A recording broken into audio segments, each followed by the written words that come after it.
When I was a lot younger, I thought for sure I could be a rock star. There was no problem because I was so hyperactive and the world was in my hands. I could do anything. You know, I knew that I could be the president if I wanted to, but that was a stupid idea. You know, I'd rather be a rock star. I was never really a bad kid, but I did things like, you know, I would take a 7-Up can and fill it full of rocks and stand behind the fence and throw it at cars. I had this thing about cops, too. I had this saying called corn on the cops, corn on the cops are coming, they're gonna kill you. I used to take those cans and throw them at cop cars whenever I saw them. And every time I saw a cop, I'd start singing that at them and pointing at them and telling them that they were evil. I always felt that I had a tendency to eventually become schizophrenic because I just felt so nervous all the time. I had all these nervous habits and I almost had like compulsive disorder things that I would do, just popping my knuckles and itching my face and flipping my hair. I mean, I just trade off little nervous habits like that. It was a mixture of like hating people so much because they didn't live up to my expectations. I find myself falling asleep at times when I'm fed up with people or bored.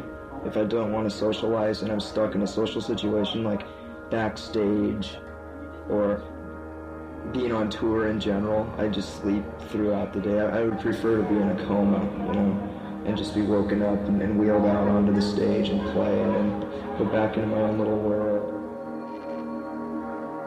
Think this band's gonna last into the next decade? Think it'll hang around that long? I don't want it to, but it might. It all depends on how good the songs are, you know. It's sad to think what the state of rock and roll will be in 20 years from now. It just seems like when rock and roll's dead, the whole world's gonna explode, you know? And it's already so rehashed and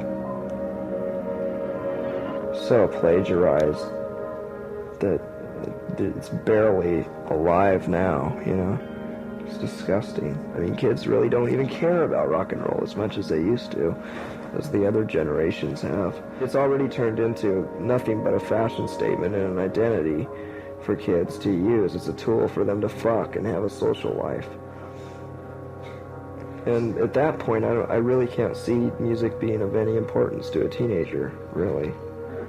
I think they'll use sounds and tones and use it in their virtual reality machines and just listen to it that way and get the same emotions from it, and then go to a party. There'll be a virtual reality machine there with a whole bunch of headphones, and if you want to talk to people and listen to the virtual reality machine, you can do that and go into the other bedroom and fuck and drink. But actually, I think virtual reality machines will actually get you high. Technology will be that good.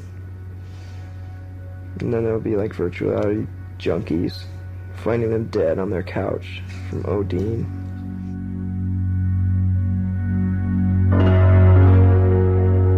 Visit, you know. Kurt, Yeah. when you come upstairs, will you make us a Similac bottle? Yeah. Don't forget, okay? Okay. I mean, that's sad, but it's not, I mean, it's not my story, any more my story than anybody else's, you know.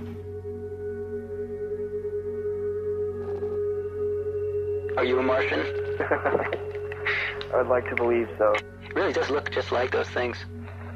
Yeah, it does. So, anyway, good luck, etc., and thanks from the bottom of my heart. I really mean it. It's been great. So, talk to you soon. All right. See ya. Bye, Michael. Bye, Kurt.